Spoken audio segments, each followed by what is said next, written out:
I would just like to make a formal apology right now for my hair and all of my videos. I promise I normally have stronger hair game than this.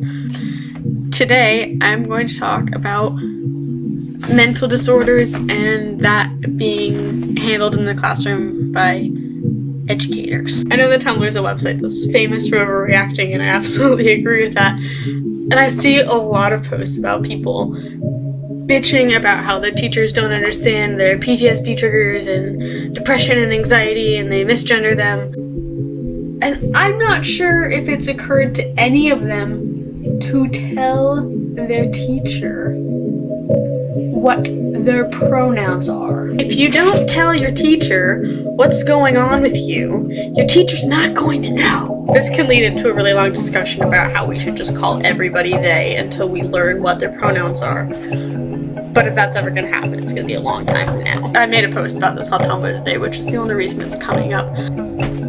I mentioned this in an early video about how I had emailed my professor about why I've been on my phone so much in class, and he emailed back and was like, oh, it's no problem, just let me know if there's anything I can do to help. And this has been my experience with so many teachers. Granted, I was fortunate enough to grow up in a very liberal community with extraordinarily understanding educators. I don't think I'm at that place now, though. I'm in a town of 10,000 people, and I'm going to a Christian college. To a lot of people here, the school seems vastly more liberal than what they're used to.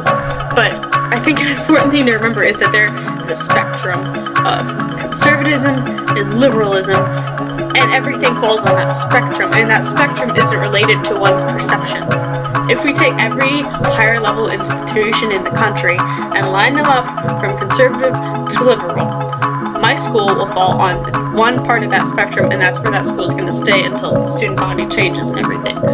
So even in this conservative school where people aren't very educated about anything, I'm still getting this recognition because I was able to communicate my needs to my professor in an adult way. I now get my needs met.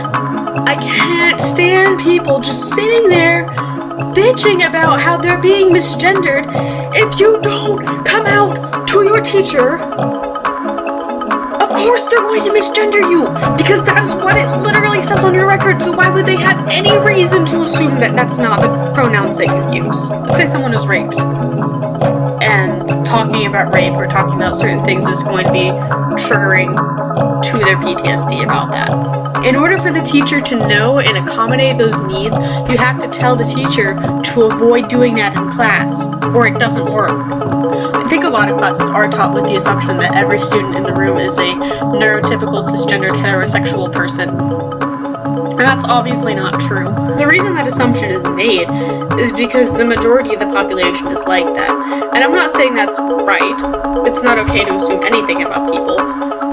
But you're more likely to be correct in assuming that somebody is neurotypical than you are assuming that they aren't.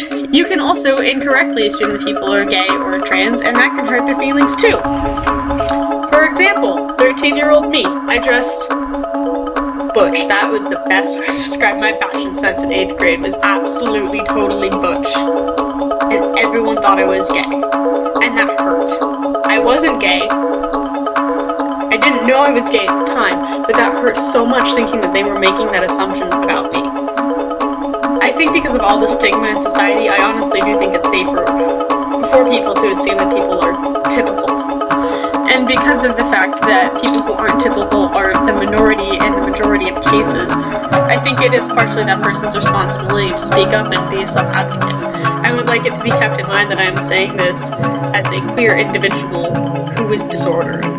I think the best way to correct the stigma is to be open about the abnormalities you have and let people know that you exist. A lot of it isn't necessarily erasure in society, but it's just a simple uneducation about it. And of course, as the uneducated, it is their job to educate themselves further, and it's not your responsibility necessarily to educate people about it. If you don't know that pansexuality is a sexuality, why the hell would you ever think to look up pansexuality? Because you don't know it exists.